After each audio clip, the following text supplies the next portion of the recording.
बिस्मिल्लाहिर्रहमानिर्रहीम। दोस्तों अस्सलाम वालेकुम। आज की इस वीडियो में हम डिस्कस करेंगे सोर्स ऑफ इनकम।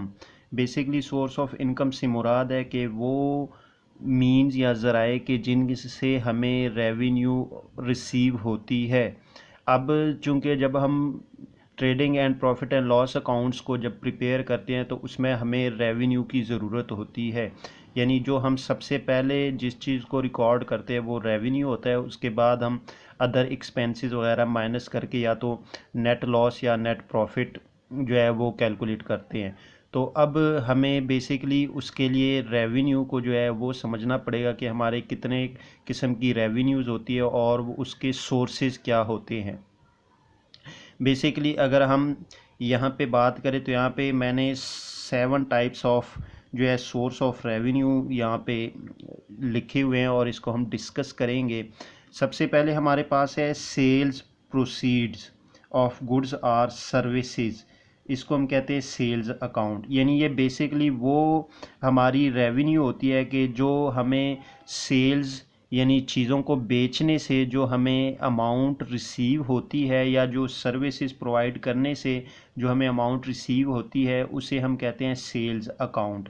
बेसिकली ये हमारी जो है डायरेक्ट इनकम होती है। डायरेक्ट इनकम वो इनकम होती है जो आपके जो मेन एक्टिविटीज़ होती है या जो मेन बिजनेस होता है उससे जो आपको आमदन या रेवेन्यू रिसीव होती है, अर्न होती है, उसे हम डायरेक्ट इनकम कहते हैं। उसके बाद हमारे पास है दूसरे नंबर पे इंटरेस्ट रिसीव्ड ऑन इन्वेस्टमेंट। इसको हम इंटरेस्ट अकाउंट से मेंशन करते हैं। बेसिकली अगर आपने कहीं पे इन्वेस्टमेंट की है और उस इन्वेस्टमेंट पे आपको इंटरेस्ट रिसीव होता है तो वो आपके लिए रेवेन्यू है। अब बेसिकली आपने नेचर ऑफ बिज़नेस देखना है। मसलन अगर सपोज़ आपका बिज़नेस है जो आप चीज़ें गुड्स जो है वो सेल आउट करते हैं, लेकिन आपने कहीं पे छोटी मोटी इन्वेस्टमेंट की और उसके ज़रिए आपको इंटरेस्ट भी रिसीव होता है, तो जो आप चीज़ें सेल आउट करते हैं उससे जो आपको रेवेन्यू रिसीव होता है उसे हम कहते हैं डायरेक्ट इनकम। लेकिन अगर आपने जो इन्वेस्टमेंट की है और वहाँ से आपको जो इंटरेस्ट रिसीव होता है उसको हम इनडायरेक्ट इनकम कहेंगे, क्योंकि ये आपके मेन बिजनेस या मेन बिजनेस जो आपकी एक्टिविटीज़ है उससे रिलेटेड नहीं है। अब यहाँ पे हमने जो इनडायरेक्ट इनकम जो है ये नई टर्म हमारे पास आई है। बेसिकली इनडायरेक्ट जो इनकम हमारे पास होती है वो हमारी आउटसाइड इनकम होती है। आउटसाइड इनकम ऐसी इनकम जो हमारे बिजनेस से रिलेटेड नहीं होती, उसे हम इनडायरेक्ट इनकम कहते हैं। इसी तरह हमारे पास जो नेक्स्ट टाइप आता है वो डिविडेंड रिसीव्ड ऑन शेयर। इसको हम डिविडेंड अकाउंट से जो है रिकॉर्ड करते हैं। बेसिकली अगर आपने किसी कंपनी में या कहीं पे आपने शेयर परचेज़ किए या शेयर के ज़रिए इन्वेस्टमेंट की है और उस पे अगर आपको डिविडेंड रिसीव होता है तो वो भी आपकी रेवेन्यू है, इनकम है, लेकिन वो भी आपकी इनडायरेक्ट रेवेन्यू है, क्योंकि आपका जो मेन बिजनेस है वहाँ से जो आपको रेवेन्यू रिसीव होगी वो डायरेक्ट इनकम होगी और जो आपके आउटसाइड से आपको जो इनकम रिसीव होगी या रेवेन्यू उसको हम इनडायरेक्ट इनकम कहेंगे। उसके बाद हमारे पास डिस्काउंट रिसीव्ड फ्रॉम क्रेडिटर्स। इसको हम डिस्काउंट रिसीव्ड अकाउंट से रिकॉर्ड करते हैं। बेसिकली जब आप अपने जो क्रेडिटर्स होते हैं उनसे जब आप चीज़ें परचेज़ करते हैं और जब आप उनको पेमेंट करते हैं, अगर उस वक़्त वो आपको कुछ डिस्काउंट अलाउ कर ले तो जो डिस्काउंट उन्होंने अलाउ किया है वो आपके लिए क्या है, वो आपके लिए रेवेन्यू है, इनकम है। लेकिन ये भी आपकी आउटसाइड जो है रेवेन्यू या इनकम होती है। इसी तरह अगर नेक्स्ट आपके पास आता है कमीशन रिसीव्ड फ्रॉम कस्टमर।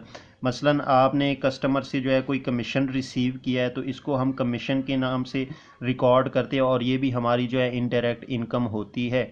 इसी तरह नेक्स्ट हमारे पास है profit on sales of assets except goods. Goods के अलावा अगर आप कोई फिक्स्ड एसेट्स वगैरह या कोई एसेट्स आप जब सेल आउट करते हो उस पर अगर आपको कोई प्रॉफिट होता है तो उसे हम जो है वो भी हमारी जो इनडायरेक्ट इनकम होती है।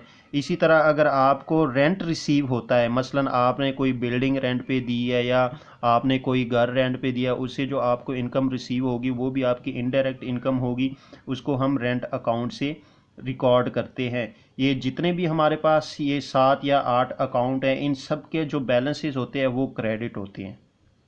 यानी हमारे पास हमेशा जो इनकम या रेवेन्यू जो होता है वो क्रेडिट होता है।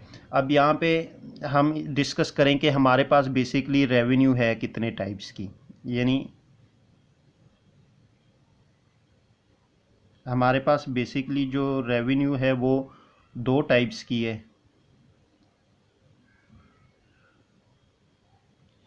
एक हमारे पास है डायरेक्ट रेवेन्यू और सेकंड हमारे पास है इन डायरेक्ट रेवेन्यू। अब डायरेक्ट हम रेवेन्यू हमारे पास क्या है, मसलन आप जो बिज़नेस कर रहे हैं अगर वहाँ से आपको कोई इनकम रिसीव होती है तो उसको हम डायरेक्ट इनकम कहते हैं। मसलन अमाउंट रिसीव्ड फ्रॉम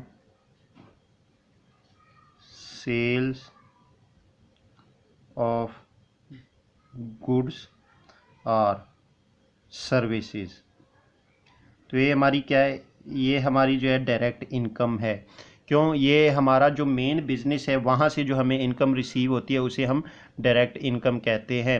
इसी तरह हमारे पास उसके बाद नेक्स्ट जो आता है इनडायरेक्ट इनकम। इनडायरेक्ट इनकम वो इनकम होती है जो हमारे किसी आउटसाइड बिजनेस से जो हमें अमाउंट रिसीव होती है उसे हम इनडायरेक्ट इनकम कहते हैं। मसलन आपको कहीं से कमीशन रिसीव हुई, या इसी तरह आपको रेंट जो है रिसीव हुआ, या इसी तरह आपको इंटरेस्ट जो है वो रिसीव हुआ। तो ये जितने भी हमारे जो रेवेन्यू के अकाउंट्स है ये बेसिकली चूंकि हमारे मेन बिजनेस से रिलेटेड नहीं है इसलिए हम इसको कहते हैं आउटसाइड इनकम या इनडायरेक्ट इनकम या इनडायरेक्ट रेवेन्यू। यानी हमारे पास जो रेवेन्यू है वो दो टाइप्स की होती है। ये जो हमारे पास डायरेक्ट रेवेन्यू होती है ये बेसिकली हम ट्रेडिंग अकाउंट में इसको रिकॉर्ड करते हैं, और उसके बाद जो हमारे पास इनडायरेक्ट जो रेवेन्यू है इसको हम basically profit and loss account में इसको रिकॉर्ड करते हैं। तो ये जो रेवेन्यू है ये मोस्टली जो है हमारे trading and profit and loss account में यूज़ होते हैं, और यही उसके मेन सोर्सेज होते हैं जो हमें क्वेश्चन में भी देते हैं, और इसी के ज़रिए हम जो है अपने क्वेश्चन को सॉल्व करते हैं।